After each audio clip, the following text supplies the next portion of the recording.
What's up, everyone? Today we're talking about the heart, action potentials, all that fun stuff. Okay, so we're going to start by drawing the heart.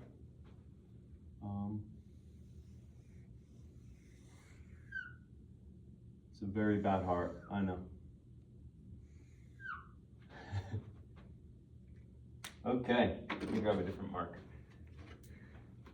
All right, so basically, you have 4 chambers.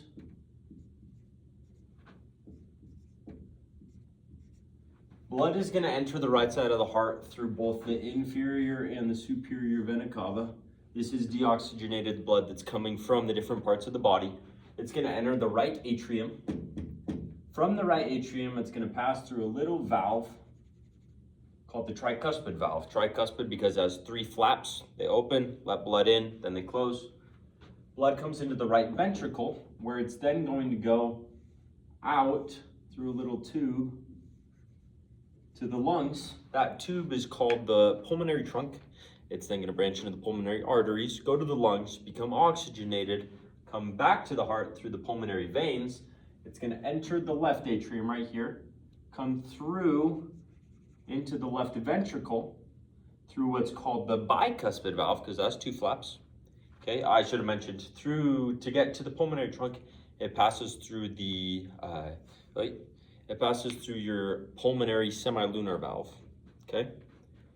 And then from the left ventricle, it's gonna go to the aorta, which is gonna take it everywhere else in the body, and that's the aortic semilunar valve, okay? That is blood flow. Now we're gonna talk about action potentials and stuff.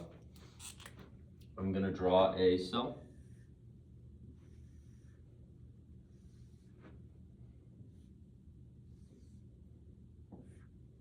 All right, so this is your T-tubule right here. That's your T-tubule. Basically what's gonna happen is, I guess I should I'll start here. So a BWOG is gonna come and it's gonna open a voltage gated sodium channel. Sodium is gonna come inside the cell, create another BWOG, which is gonna come over here and it's gonna hit a CAL channel, calcium channel. Calcium is going to come in the cell. Over here you have your SR, just like in a skeletal cell. Calcium is going to bind to a ligand-gated calcium channel on the SR. Going to cause calcium to come out of the SR down here to where all the myosin and the actin and stuff are. Then you're going to have normal muscle contraction, just like we've covered before. Now on the outside of your cardiac myocyte, your cell, you have our old friend, the sodium-potassium pump. It's doing the same thing it always does, pumps 3 sodium out, pumps 2 potassium in.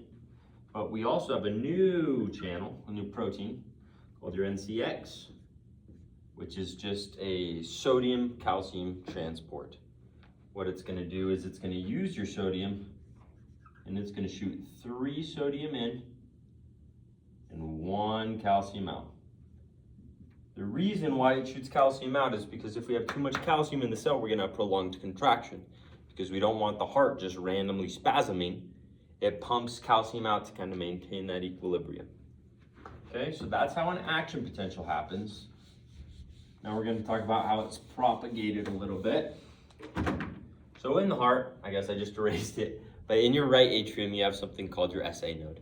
Your SA node, what it's gonna do is it's kind of like it's like a jump start. It's like a little button that you push and it sends an action potential. So, go like that, branch off.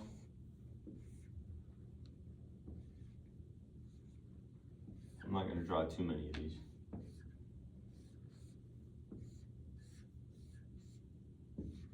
Okay, each of these is a cardiac myocyte. Basically what's gonna happen, let's say you have a BWOG from your SA node, and it's gonna come here. These wavy lines are called intercalated discs.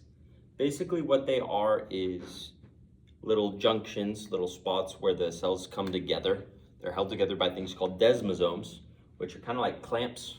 They keep everything tight, they transmit force. And in the middle of your intercalated disc, you have these things called gap junctions. A gap junction is going to let a Bwann come, pass through, and keep going into the next cardiac myocyte. All right? Now, this cardiac myocyte, we just barely did the contraction of it. Sometimes what can happen is it can short circuit, stuff like that, and one of these will start an action potential, and it'll kind of make it go like some over there, some over here, some over here, and it kind of sends it everywhere in places it shouldn't be. When that happens, your EKG can get really screwed up. So we use an AED, we jumpstart the heart.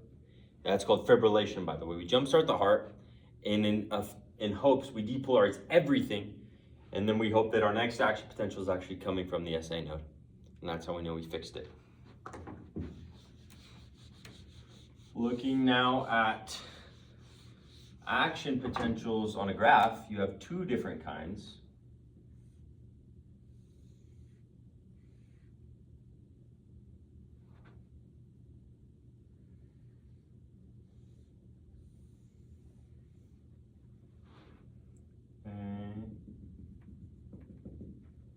All right, so this is for an autorhythmic cell. Not a great drawing, but this is going to be your SA and your AV nodes because they generate their own action potentials. Okay, a few different things we have here. The autorhythmic cells don't really have a resting membrane potential. It's kind of weird, but they don't. This thing right here is called a funny channel, or an HCN channel. It's called the funny channel because it actually opens when the cell enters a hyperpolarized state, which is complete opposite of everything we know.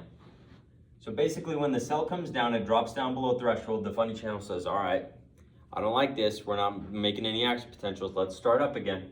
So they'll start to open, sodium's gonna start to come into the cell. Once it hits threshold, then it's gonna shoot up because calcium channels, both CAL and CAT, are going to be opening, allowing calcium to come into the cell. And we saw before what happens when calcium comes into the cell, you get that muscle contraction. Calcium channels take a little bit longer to close than sodium channels in our regular action potentials that we've been looking at. So that's why the peak isn't as like sharp. But right here, they start to close, and then you're going to have a potassium channel that's going to open. Potassium channel opens, causing hyperpolarization. Once you hit threshold, your funny channels are going to start to open again, and you repeat. So that's only for autorhythmic cells.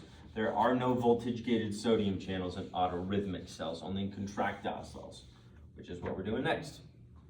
Contractile cells look a little bit more like what we've seen, like this.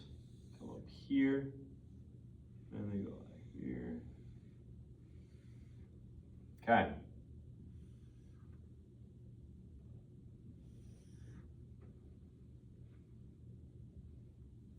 Oops, my bad.